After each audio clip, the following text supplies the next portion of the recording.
하나님께서 주신 말씀 창세기 29장 1절로 10절입니다. 하나님의 존귀하고 귀하신 말씀입니다.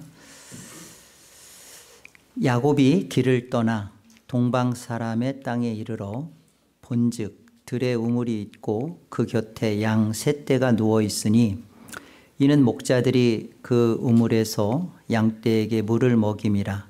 큰 돌로 우물 아귀를 덮었다가 모든 떼가 모이면 그들이 우물 아귀에서 돌을 옮기고 그 양떼에게 물을 먹이고는 우물 아귀 그 자리에 다시 그 돌을 덮더라. 야곱이 그들에게 이르되 내 형제여 어디서 왔느냐? 그들이 이르되 하란에서 왔노라. 야곱이 그들에게 이르되 너희가 나홀의 손자 라반을 아느냐? 그들이 이르되 아노라. 야곱이 그들에게 이르되 그가 평안하냐? 이르되 평안하니라. 그의 딸 라헬이 지금 양을 몰고 오느니라. 야곱이 이르되 해가 아직 높은즉 가축 모일 때가 아니니 양에게 물을 먹이고 가서 풀을 뜯게 하라. 그들이 이르되 우리가 그리하지 못하겠노라. 때가 다 모이고 목자들이 우물아귀에서 돌을 옮겨야 우리가 양에게 물을 먹이느니라. 야곱이 그들과 말하는 동안에 라헬이 그의 아버지의 양과 함께 오니 그가 그의 양들을 치고 있었기 때문이더라.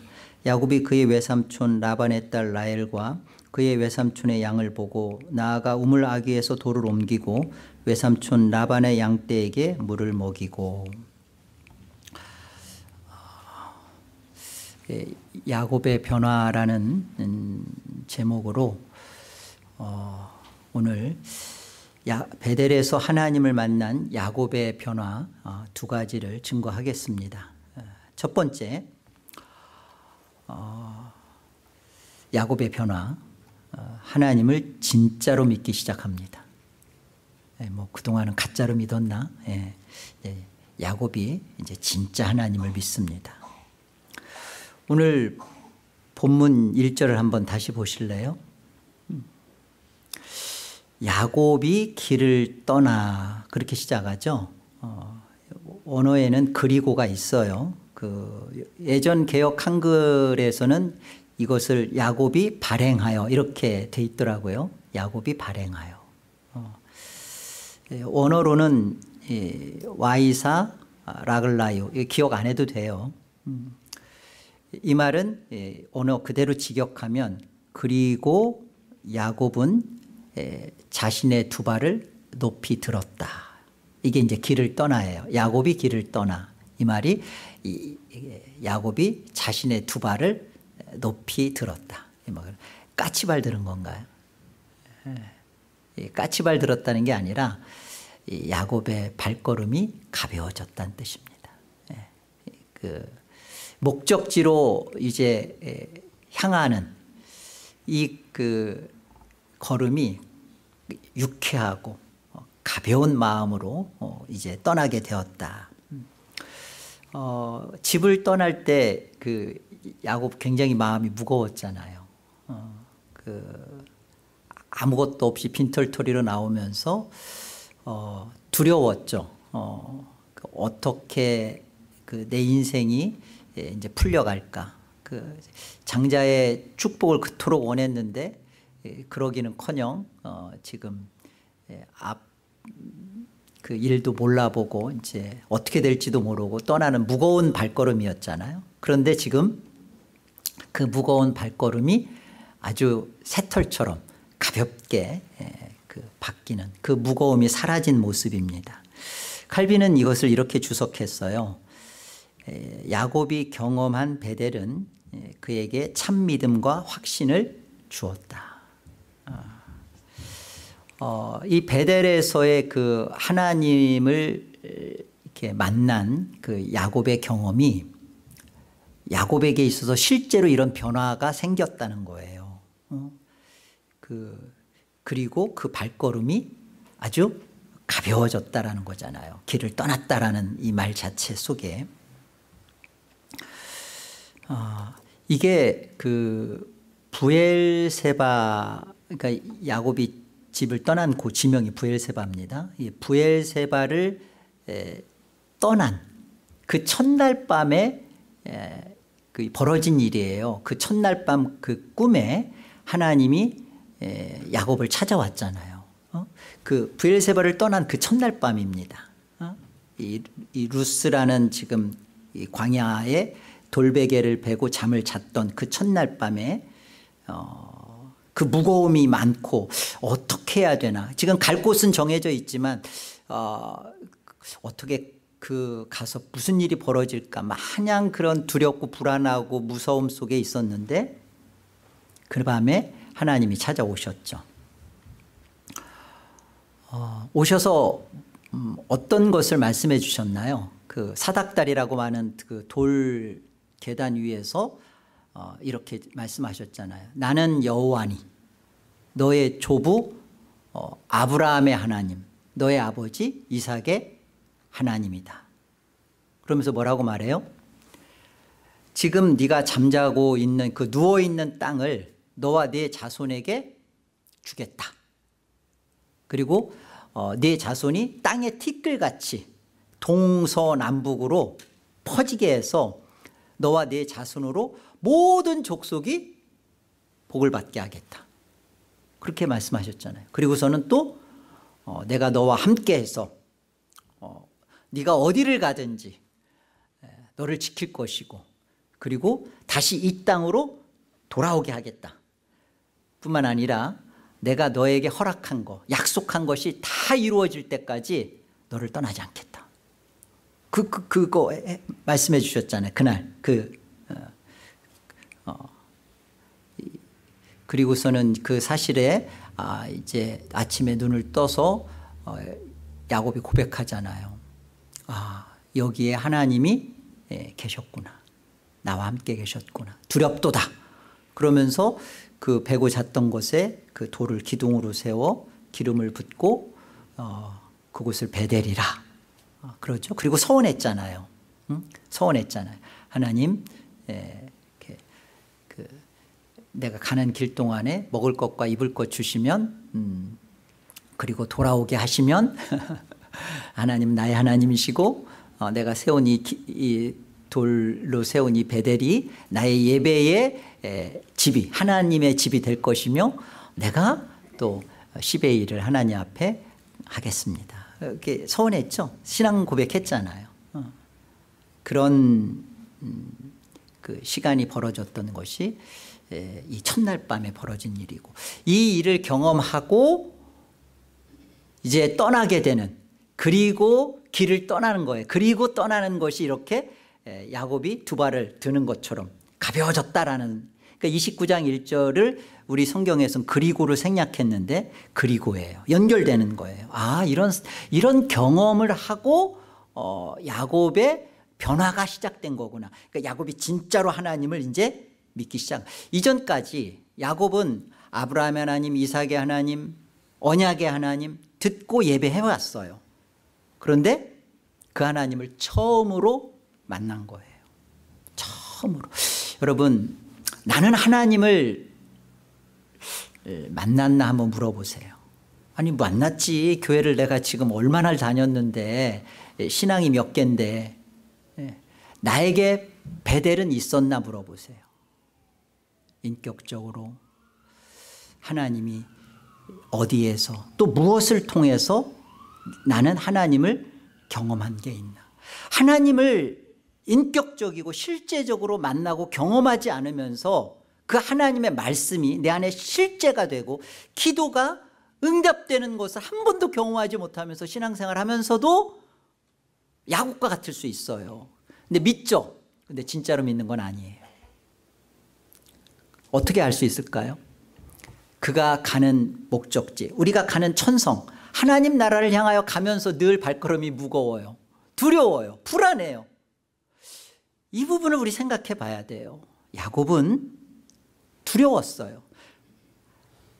언약의 하나님, 조상의 하나님을 붙잡고 있었을 땐 두려웠어요. 그러나 그 하나님이 나의 하나님이 되니까 그 가는 발걸음이 바뀌었습니다. 진짜로 하나님을 믿는 거예요. 오늘의 이 예배가 여러분의 베델이 되기를 바랍니다. 창세기 28장을 한번 보세요. 28장 15절. 지금 하나님께서 야곱에게 주시는 그 약속의 말씀이었잖아요. 내가 너와 함께 있어 네가 어디로 가든지 너를 지키며 너를 이끌어 이 땅으로 돌아오게 할지라. 내가 너에게 허락한 것을 다 이루기까지 너를 떠나지 아니하리라 하신지라. 야곱이 잠이 깨어 이르되 여호와께서 과연 여기 계시거늘 내가 알지 못하였도다. 이에 두려워하여 이르되 두렵도다. 이곳이요 이것은 다름 아닌 하나님의 집이요 이는 하늘의 문이로다 하고. 야곱의 고백이잖아요. 두렵다. 그러면서 이곳은 하나님의 집이고 하늘의 문이다. 이 두렵다라는 표현을 살펴보기 원해서입니다. 시편 31편을 또 보세요. 여호와여 그러하여도 나는 주께 의지하고 말하기를 주는 내 하나님이시라 하였나이다. 나의 앞날이 주의 손에 있사오니 내 원수들과 나를 핍박하는 자들의 손에서 나를 건져주소서. 주의 얼굴을 주의 종에게 비추시고 주의 사랑하심으로 나를 구원하소서. 다윗이 여전한 쫓겨짐, 여전히 그 자기를 죽이려는 원수들의 피해서 사울의 그런 추격을 피해서 고통과 두려움 속에서 하는 말이에요. 그러하여도 여전히 상황은 여전히 내가 쫓겨가는 도망자 신세이지만 나는 주께 의지하며 말합니다. 주는 내 하나님이시라. 주는 내 하나님이시라. 어떤데? 상황은 어떤데? 지금 죽을 지경인데, 앞이 캄캄한데, 분명히 하나님이 기름 부어서 나를 왕으로 세웠는데 10년 동안 지금 계속 도망다니는 신세잖아요. 앞이 보이지 않잖아요. 그러면서도 하는 고백이에요. 나의 앞날이 주의 손에 있습니다. 내 원수들과 나를 핍박하는 자들의 손에서 나를 건져주세요. 주의 얼굴을 주의 종에게 비추시고 주의 사랑하시고 나를 구원해 주세요. 그러면서 19절을 한번 보세요. 우리 같이 한번 읽어볼까요? 주를 두려워하는 자를 위하여 쌓아두신 은혜 곧 주께 피하는 자를 위하여 인생 앞에 베푸신 은혜가 어찌 그리 큰지요. 여러분 이 다윗의 고백이나 오늘 야곱의 고백이나 잠이 깨어서 하나님이 여기 계셨는데 내가 알지 못했구나. 두렵도다. 두렵도다 하면서 이곳이 하늘의 집이고 하늘의 문이고 내가 이곳이 이제 나의 예배 처소이며 나는 이곳을 기억하면서 나는 이제 하나님을 진짜 믿겠습니다. 어떤 상황인데? 야곱은요. 어떤 상황인데? 빈털터리입니다. 떠나야 갈 길이 아직 멀고 멉니다. 불안하고 무섭고 두렵습니다. 그런데 지금 하는 고백이 그거잖아요. 다윗도 그 고백하잖아요. 두려워하는 자를 위하여 쌓아두신 은혜, 죽게 피하는 자를 위하여 베풀어 인생 앞에 베푸신 은혜. 두려움 가운데 지금 그러니까 문제가 다 해결된 게 아니에요. 자기 마음에 여전히 불신적 요소가 있어요. 아직도 이 문제에 대해서 해결되어 있지 않아요. 그런데 이 두려움 가운데 베푸시는 은혜를 붙들고 있잖아요. 야곱이 이 가운데에서 서원을 했잖아요. 이 두려움 가운데 하늘의 집, 하늘의 문이라고 말을 하면서 그러면서 서원했잖아요. 우리 야곱의 서원에 대해서 아주 우습게 생각하잖아요. 아니 그냥 하나님 앞에 감사하고 가면 되지. 거기에 하나님이 내가 가는 길에 먹을 것과 입을 옷을 주시고 또 평안하게 돌아오게 해주시면 어떻게 한다고 해요? 하나님은 내 하나님이 되실 것이고 그리고 이 세운 이 돌기둥에 하나님의 집이 될 것이고 그리고 하나님이 내게 주신 모든 것에서 10분의 1을 하나님 앞에 이렇게 하나님을 만나고 경험했으면 이런 것도 없이 그냥 여러분 이게 저와 여러분의 실제 신앙이에요. 하나님을 만났습니다. 이전에는 하나님을 귀로만 듣고 있다가 하나님을 인격적으로 보았고 만났어요. 경험했어요. 그런데도 그 두려움 속에서 야곱이 갖고 있는 모습은 그런 거예요. 불안과 고통, 두려움 속에서 한 서원이란 말이에요. 근데 이거 우스운 게 아니라 이 야곱의 조건적 서원은 하나님의 선하심을 믿지 못해서가 아니에요. 하나님의 선하심을 믿기에 두려움 가운데 아직도 불안의 요소가 있지만 그 하나님을 내가 의지합니다. 여러분, 이게 우리 믿는 자의 현실이고 실상입니다. 하나님을 만나면 두려움도 없고 막 문제는 투성인데 나는 문제 이거 다 해결됐을 거야. 나 아무 걱정도 안 해. 정신병자죠. 현실을 인정합니다. 그러나 그 현실의 두려움에 잡혀서 있는 게 아니라 이 두려움 가운데 베푸실 은혜, 죽게 피하는 자의 인생 속에 베풀어질 은혜, 나는 그거. 여러분, 먹고 사는 문제 힘들고 뱅크에 돈은 없고 낼 돈은 많아지고 파산의 지경은 처하고 신부는 늘 쫓기고 있고 정말 그 그리운 또 사랑하는 또 정말 고마운 부모님의 뵙는 얼굴조차 못 가 뵙고 또 어떤 일들이 벌어졌을 때 찾아뵙지도 못하는 그 막연하고 답답한 이 심령, 그런데 그 심령 속에 있으면서도 나는 하나님을 믿으니까 아무 걱정도 없어요. 나는 하나님 만나니까 이건 아니죠. 여전히 자식 걱정, 돈 문제, 모든 문제 속에서 가지고 있는 이 가운데서 하나님의 선하심을 믿고 지금 그리고 야곱은 자신의 두 발을 이렇게 높이 들었다. 그 하나님의 선하심을 믿고 믿어지고 그 상황에서 믿고 가는 우리도 그럴 수 있습니다. 우리도 능히 이 현실의 문제에서 이 하나님의 선하심을, 하나님의 일에 하나님이 함께 하심을 약속하셨으니까 이 상황 속에서 그때 이 하나님을 진짜로 믿어야 우리의 두 발이 가벼워지는 겁니다. 이 일이 될까?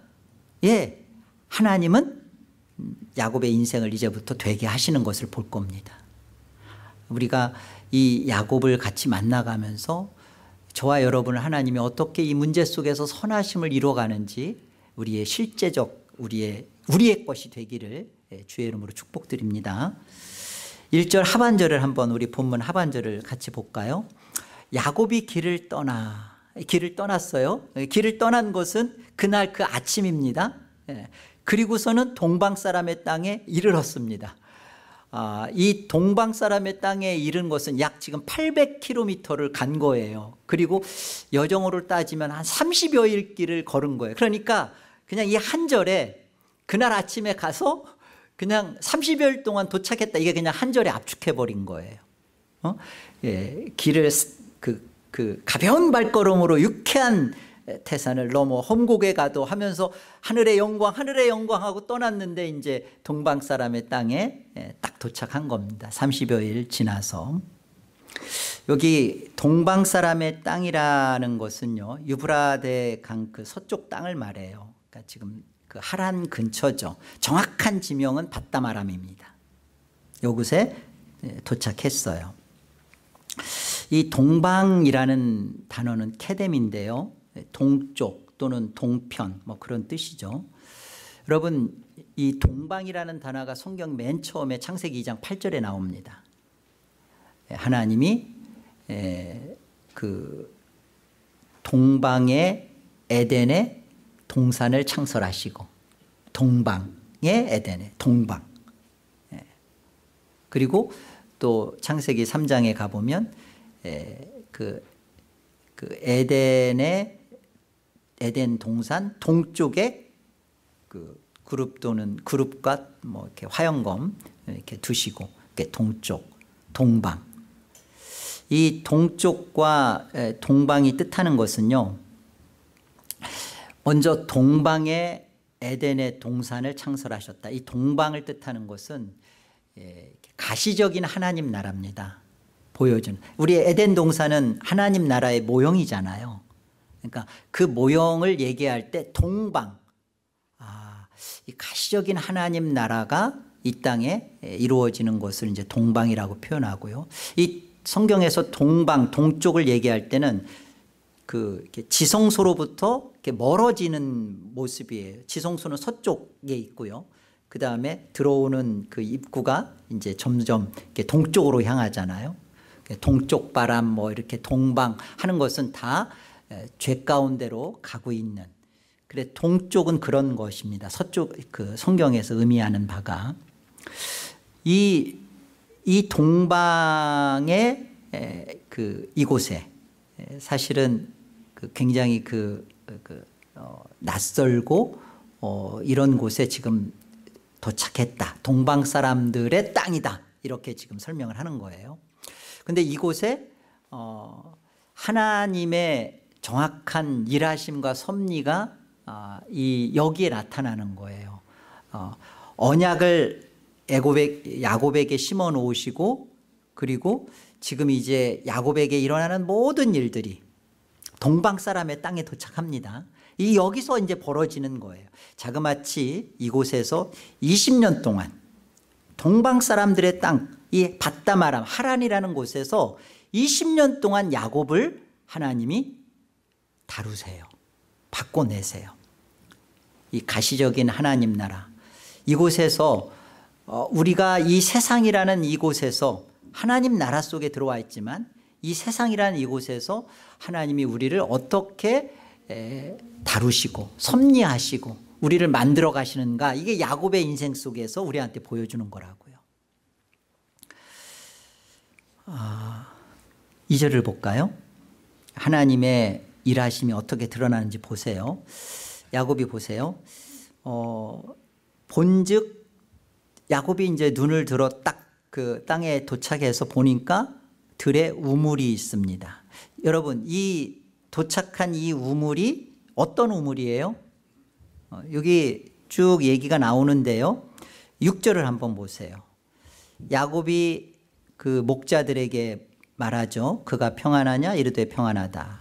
그러면서 그의 딸, 그 라반의 딸이죠. 라반의 딸 라헬이 지금 양을 물고 오느니라. 그러니까 지금 이 우물은 어떤 우물이에요? 정확하게 그 야곱의 그 신부감을 만나는 라헬이었잖아요. 라헬을 만나게 되는 그 정확한 신부감 만나는 그 우물이죠.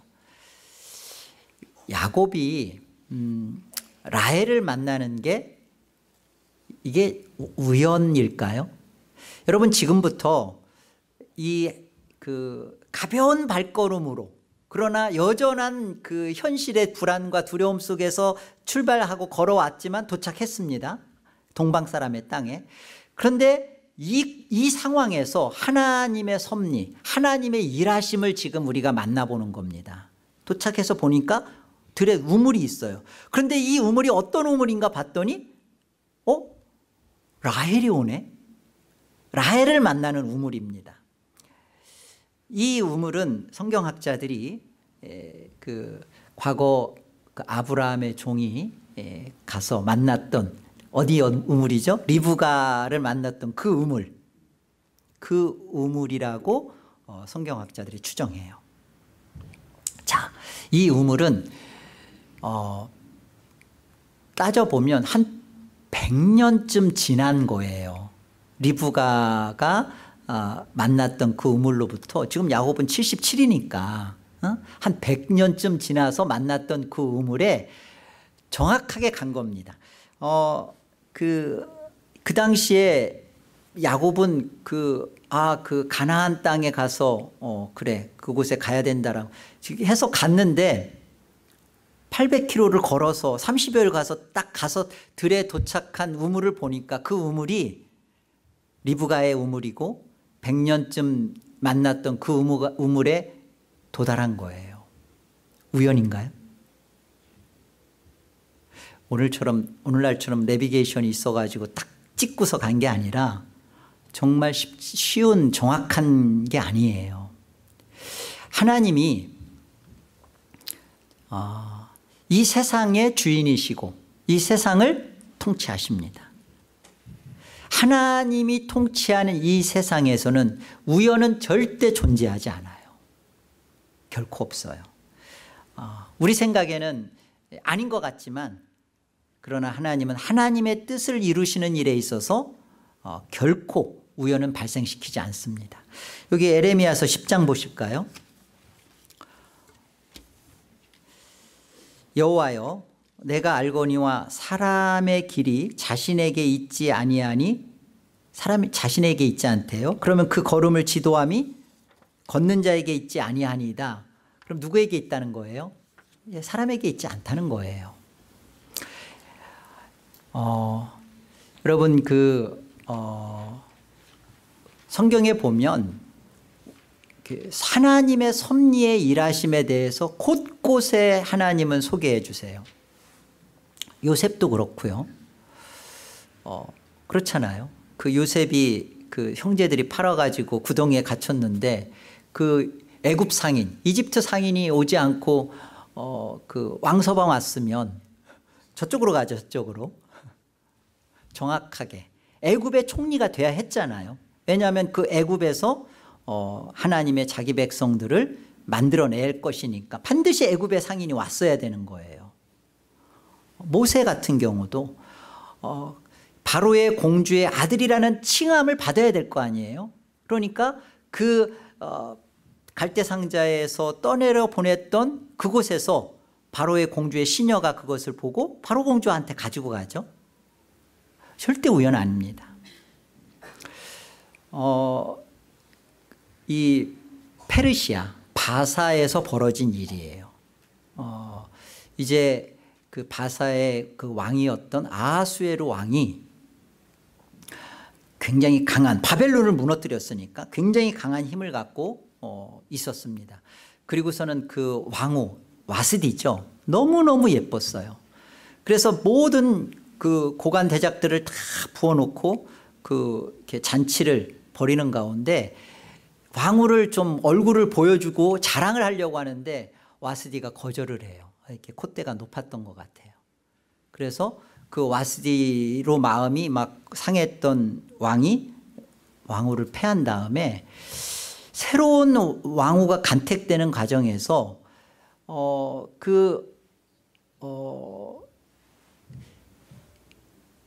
예루살렘에서 있다가 잡혀왔던 모르드게, 그 모르드게의 조카죠. 사실은 부모를 다 잃어버린 에스더라는 그 조카를 모르드게가 키웠잖아요. 그리고 그 모르드게를 통해서, 모르드게는 그 궁중 문지기였는데 모르드게를 통해서 이 에스더가 간택이 돼요. 그리고 왕후가 되죠. 그 사건 속에서 어떤 우연히 보여지는 것 같지만 우연이 아닌 일이 벌어지는 겁니다. 어떤 일이 벌어져요? 이 페르시아의 가장 그 높은 자리에 있었던 하만이 모르드게가 인사하지 않는 것에 대해서 괘씸하게 생각해서 죽여버리라고 하는데 모르드게만이 아니라 저 종족 유대인들까지 다 죽여야겠다, 그런 마음을 갖습니다. 그리고서는 그 계략을 꾸미죠. 그리고 모르드게를 달아 죽일 그 나무도 세우죠. 그 모든 일을 다 세우는데 이 일에 에스더에서 보면 하나님이라는 단어가 단 한 번도 없어요. 하나님이라는 단어 자체가 없어요. 그런데 그 안에서 하나님의 섭리는 일하시기 시작하죠. 그 모르드게를 죽이려고 하만이 아하수르 왕을 찾아오는 그 일이 벌어지는데요. 그런데 그 일이 있기 전에 신기하게 어떤 일이 벌어진지 한번, 이 에스더서 6장입니다. 한번 보세요. 그 하만이 찾아와서 모르드게와 그 유대인들을 다 죽이려고 하는 그날 밤이죠. 보세요. 그날 밤에 왕이, 참 이 말이 있어야 되는데 하필 잠이 오지 아니하므로 명령하여 역대일기를 가져다가 자기 앞에서 읽히더니, 이게 잠이 안 오는데 왜 역대일기를 가져다가, 그러니까 여러분 잠 안 올 때 성경 보죠. 역대일기를 왕이 지금 읽는 겁니다. 그런데 그 속에 기록되어 있기를 문을 지키던 왕의 두 넷이 빅다나와 데레스가 아하수에로 왕을 암살하려는 음모를 모르드게가 고발하였던 겁니다. 근데 이제 왕이 이런 일이 있었어? 모르고 있었어요. 그러면서 왕이 이르되 이 일에 대하여 무슨 존귀와 관작을 모르드에게 베풀었느냐 하니 측근 신하들이 대답하되 아무것도 베풀지 아니하였나이다. 4절 왕이 이르되 누가 뜰에 있느냐 하매 마침 하만이 자기가 세운 나무에 모르드게 달기를 왕께 구하고자 하여 왕궁 바깥들에 이른지라. 마침 누가 와 있었던 거예요? 그날 밤에. 만약에 이 역대 일기를 아하수르의 왕이 읽지 않았다면 하만의 계략대로 됐을 겁니다. 그러나 그렇지 않게 됐죠. 오히려 하만이 자신이 준비했던 나무에 달리고 그리고 죽이려고 했던 그들이 오히려 다 죽게 되는, 이게 이제 불임절이에요. 그리고 그 수도에서는 하루에 그 자기의 대적들을 다 죽이지 못하니까 하루를 더 주죠. 이틀 동안에 다 죽이게 되는, 대적들을 죽이게 되는 일이 벌어지는 게 이 불임절입니다. 이게 결코 우연이냐고요. 하나님의 섭리를 통하여서 일하시는 역사죠. 룻기도 마찬가지예요. 룻기도 한번 볼까요? 나오미가 모압 지방에서 그의 며느리 모압 여인 룻과 함께 돌아왔는데 그들이 보리 추수 시작할 때 베들레헴에 이르렀더라. 모압에서 예루살렘 베들레헴으로 왔습니다. 그런데 그때가 보리 추수 시작할 때였어요. 나오미의 남편 엘리멜렉의 친족으로 유력한 자가 있으니 그의 이름은 보아스더라. 모압 여인 룻이 나오미에게 이르되 원하건대 내가 밭으로 가서 내가 누구에게 은혜를 입으면 그를 따라서 이삭을 주겠나이다 하되 나오미가 그에게 이르되 내 따라 갈지어다 하매. 3절 보면 룻이 가서 배를 자는 자를 따라 밭에서 이삭을 줍는데 우연히 엘리멜렉의 친족 보아스에게 속한 밭에 이르렀습니다. 우연히. 그런데 성경이 우연이라고 말해요. 근데 4절 보세요. 마침 보아스가 베들레헴에서 와서 베는 자들에게 말하죠. 베들레헴 성읍에서 보아스가 살고 있었고요. 그리고 마침 그 배를 자는, 배를 벨려고 하는 그곳에 마침 보아스가 룻이 우연히 갔는데 마침 보아스가, 이게 우연이냐고요.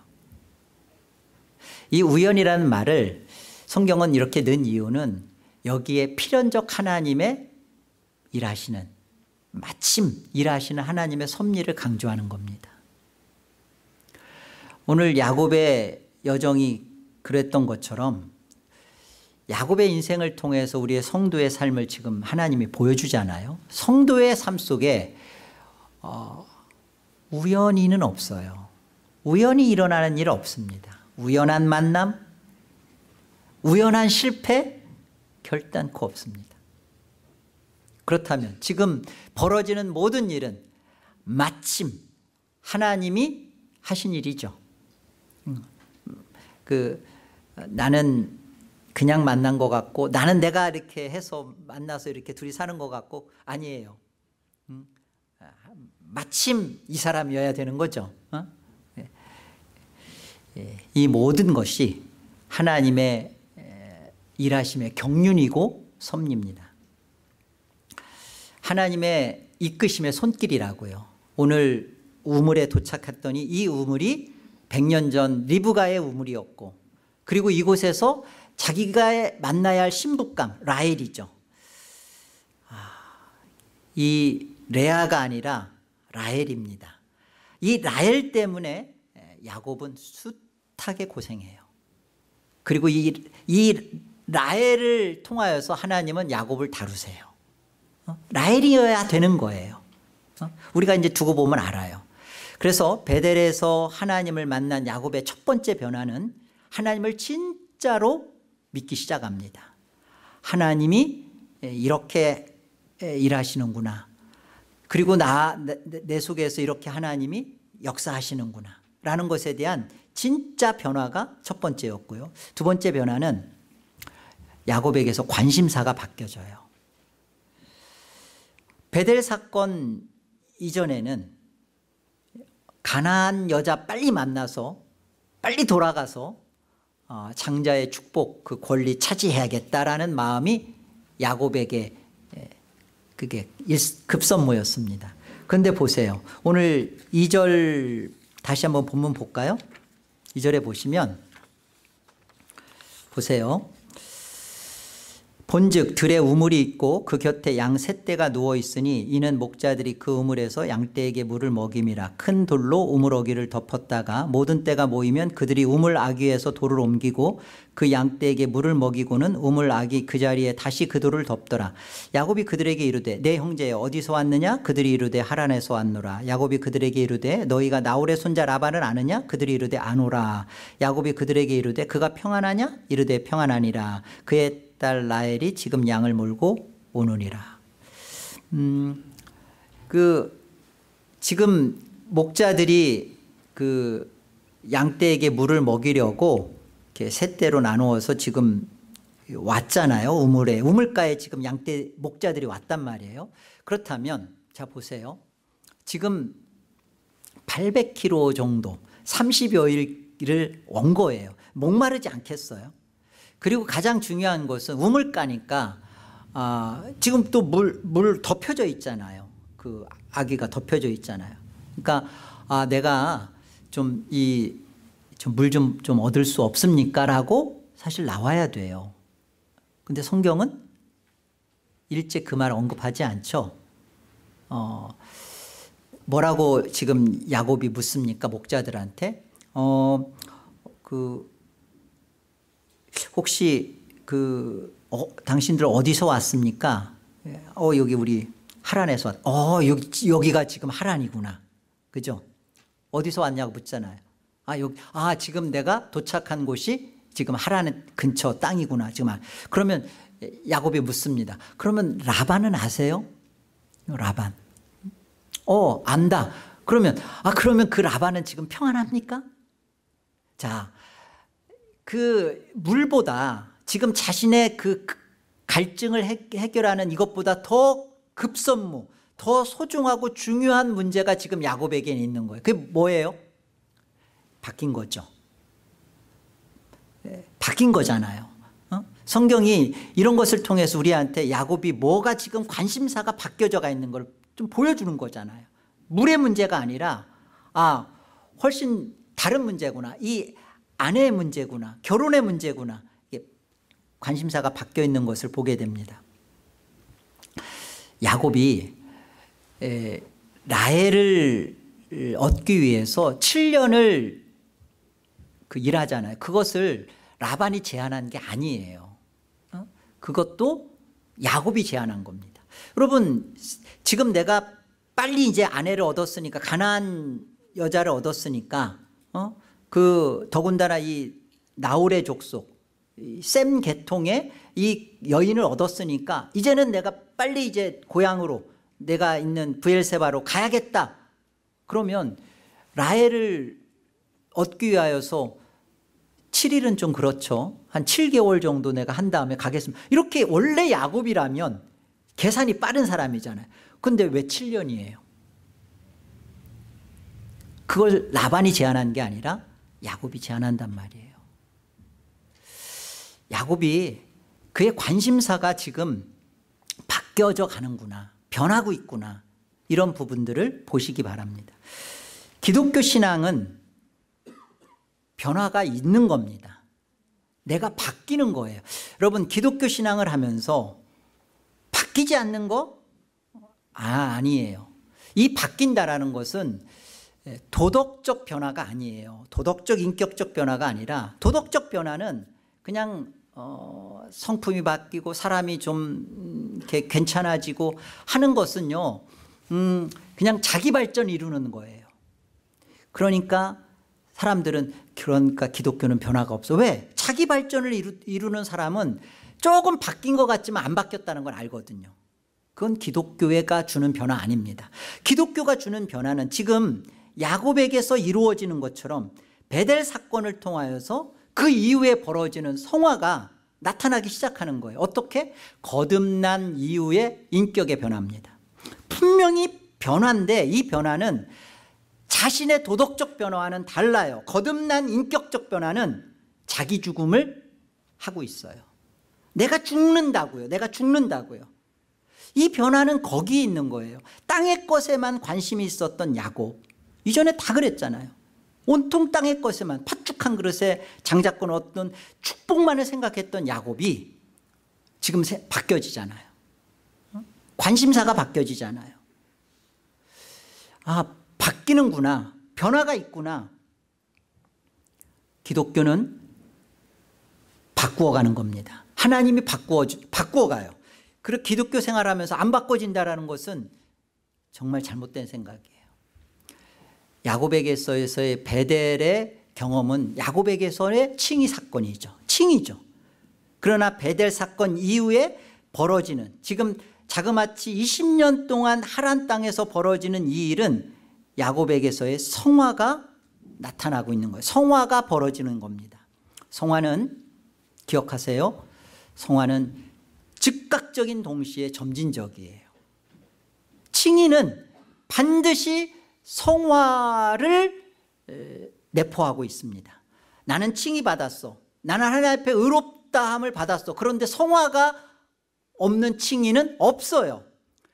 성화는 반드시 칭의가 있는 겁니다. 칭의 없는 성화 없어요. 그러니까 변화가 나타나지 않는 구원은 가짜라고요. 근데 이 변화가 거듭나지 않은 도덕적 인격적 변화는 그거야말로 위선이라고요. 그러니까 속는 거예요. 안 변한다. 아니요. 거듭난 자의 변화이어야 합니다. 하나님이 우리 안에 찾아오셔서 우리에게 주신 칭의, 일방적인 하나님의 구원의 은총을 받은 자는 삶 속에서 반드시 즉각적인 동시에 점진적으로 변화가 나타나기 시작합니다. 확인해 볼까요? 우리 한번 보세요. 6절을 한번 보세요. 오늘 본문 6절 보세요. 이 야곱에게서의 성화의 모습을 우리 확인하려고 합니다. 야곱이 그들에게 이르되 그가 평안하냐? 이르되 평안하니라. 그의 딸 라헬이 지금 양을 몰고 오느니라. 야곱이 이르되 해가 아직 높은즉 가축 모일 때가 아니니 양에게 물을 먹이고 가서 풀을 뜯게 하라. 그들이 이르되 우리가 그리하지 못하겠노라. 때가 다 모이고 목자들이 우물하기 위해서 돌을 옮겨야 우리가 양에게 물을 먹이느니라. 야곱이 그들과 말하는 동안에 라헬이 그의 아버지의 양과 함께 오니 그가 그의 양들을 치고 있었기 때문이더라. 야곱이 그의 외삼촌 라반의 딸 라헬과 그의 외삼촌의 양을 보고 나아가 우물어기에서 돌을 옮기고 외삼촌 라반의 양떼에게 물을 먹이고. 여러분 뭐 그냥 읽으니까 모르겠죠. 목자들의 규칙이 있습니다. 지금 이 목자들의 말을 좀 보세요. 목자들이 2절과 3절에 보면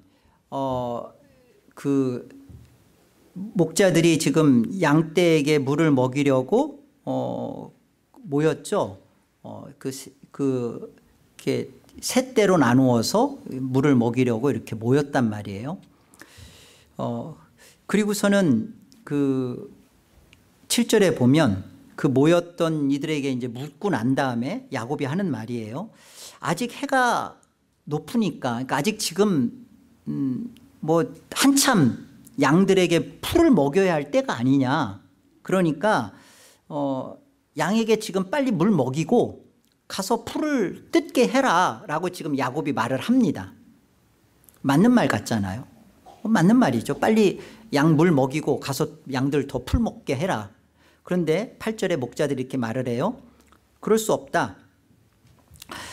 다른 목자들도 다 함께 모이고 그리고 함께 모였을 때 돌을 옮겨서 우리가 양을 먹인다. 이게 목자들이 세운 규칙이고 원칙이고 그렇게 해온 거예요.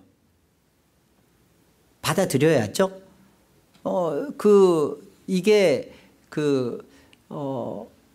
뭐냐면 생각해 보세요. 물이 귀한데 먼저 왔다고 자기 물 양떼들만 물 다 먹이고 그러면 다른 목자들은 먹일 물도 없게 되고, 그러니까 나눠서 먹여야 되고 같이 하고, 이게 정한 거예요. 우리가 다 같이 모였을 때 이 돌 이 아귀를 같이 옮겨서 먹인 다음에 우리도 같이 풀 먹이고 이렇게 정한 겁니다.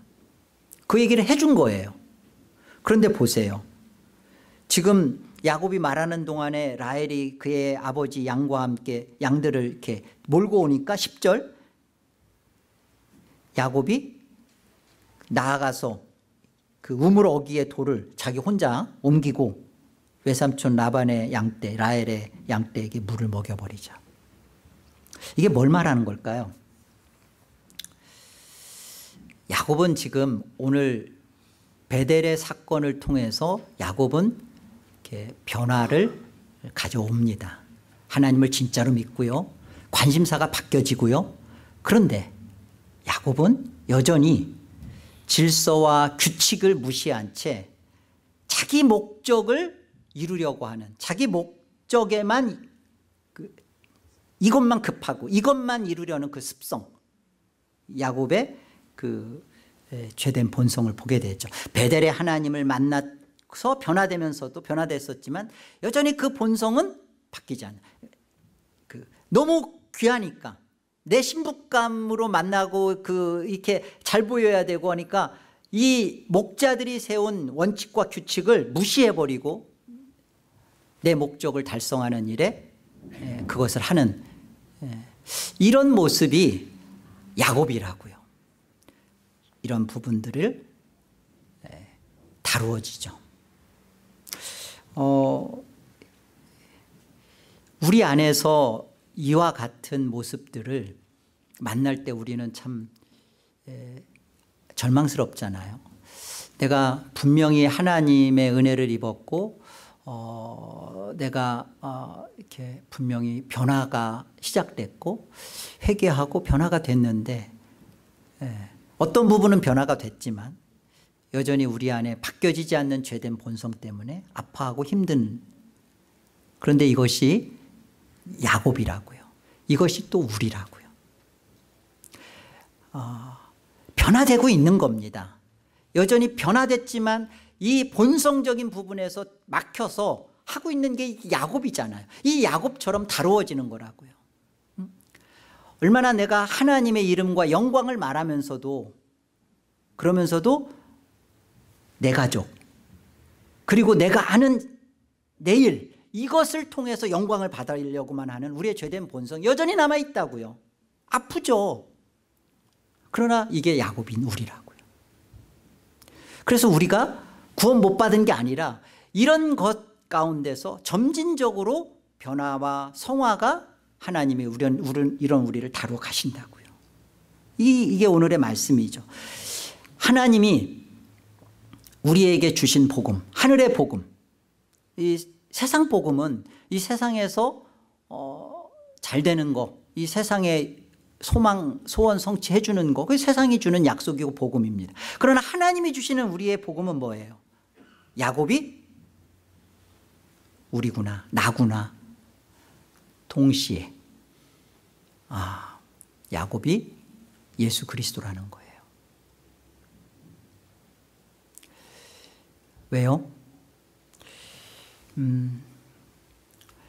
우리의 이 바뀌어지지 않는 변화가 있지만 그러나 본성 그 깊은 곳에서는 여전히 나를 사랑하고 나를 내려놓지 못하고 나 중심인 이 내 본성을, 그 본성 때문에 사실은 내가 죗값을 치르고 죽어야 되는데 야곱이 되어 들어오신 예수 그리스도가 이 죗값을 치르셨다는 것, 이것이 하나님이 우리에게 주신 복음입니다.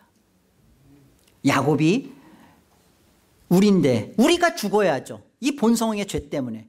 그러나 이 본성의 죄를 치르시려고 몸을 입고 오셔서 우리의 죄가 되어서 죽으신 내 안에 야곱 되신 예수님, 이 예수님 때문에 어떤 일이 벌어졌죠? 가나안 땅에서 쫓겨난 야곱, 에덴 동산에서 추방된 아담, 하나님 나라에서 떠나온 저와 여러분, 우리를 구원하신 거잖아요. 동방 이 낯설고 가시적인 하나님 나라, 이곳에서 죄된 본성이 고쳐지지 않은 야곱, 저와 여러분, 추적하여 들어오셔서 우리 보고 잘 다 고치고 너희들이 해서 오라는 게 아니라 이런 우리를 추적하여 들어오셔서 우리를 살려내신 하나님, 그게 하나님이 우리에게 주신 복음이라고요. 그래서 죄가 해결됐고 그랬으니까 이제는 죄의식 갖지 말고 살아라, 이게 하나님이 우리에게 주시는 복음에 합당한 삶일까요? 아닙니다. 죄의 종이 이제 더 이상 아니니까, 야곱을 통해 우리 안에 오신 예수 그리스도 때문에 이젠 더 이상 죄의 종이 아니니까 이 죄와 피 흘리기까지 싸우라는 거예요. 그런 싸워서 우리 안에 거듭난 하나님의 자녀로서의 거듭난 인격, 그냥 도덕과 윤리가 아니라 거듭난 하나님의 사람으로서의 인격으로 변하고 바꾸어져 가는 일을 명하시는 거예요. 마지막으로 우리 로마서 6장을 한번 보겠습니다. 보세요. 죄로부터 해방되어 의에게 종이 되었느니라. 너희 육신이 연약함으로 내가 사람의 예대로 말하노니 전에 너희가 너희 지체를 부정과 불법에 내주어 불법에 이른 것 같이 이제는 너희 지체를 의에게 종으로 내주어 거룩함에 이르라. 너희가 죄의 종이 되었을 때에는 의에 대하여 자유로웠느니라. 너희가 그때 무슨 열매를 얻었느냐? 이제는 너희가 그 일을 부끄러워하나니 이는 그 마지막이 사망임이라.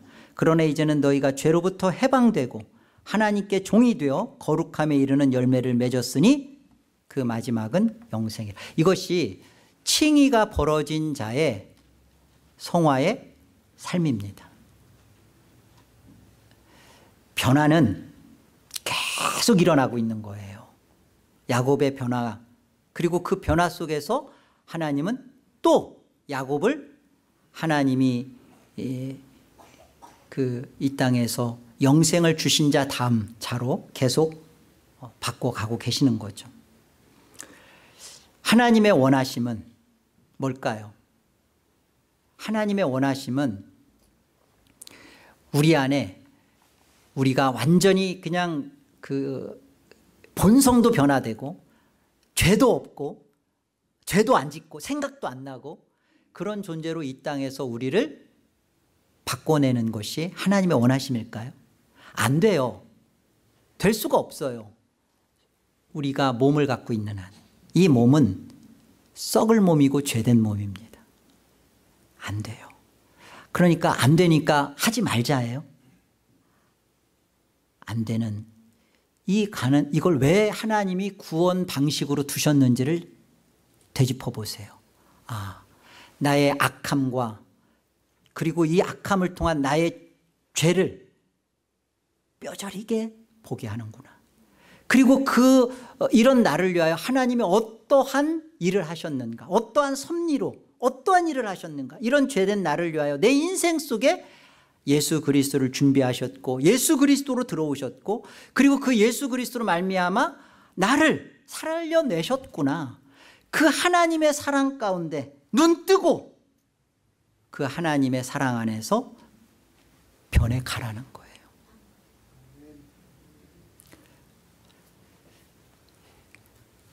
우리가 완전한 영화는요, 이 땅에서는 없습니다. 완전한 성화가 영화잖아요. 이 땅에서 완전한 성화 없습니다. 영화는 예수 그리스도의 영광의 그 몸을 입는 그날이에요. 입혀주시는 겁니다. 그 입혀주심을 정말로 맛보고 경험해 가는, 간절히 사모하는 사람은 어떤 사람이에요? 칭의를 받은 사람으로서 날마다 하나님의 말씀을 체험하며 기도를 응답받으며 성화를 점진적으로 경험해 가는 사람입니다. 이런 믿음의 실제가 야곱에게 벌어지고 있어요.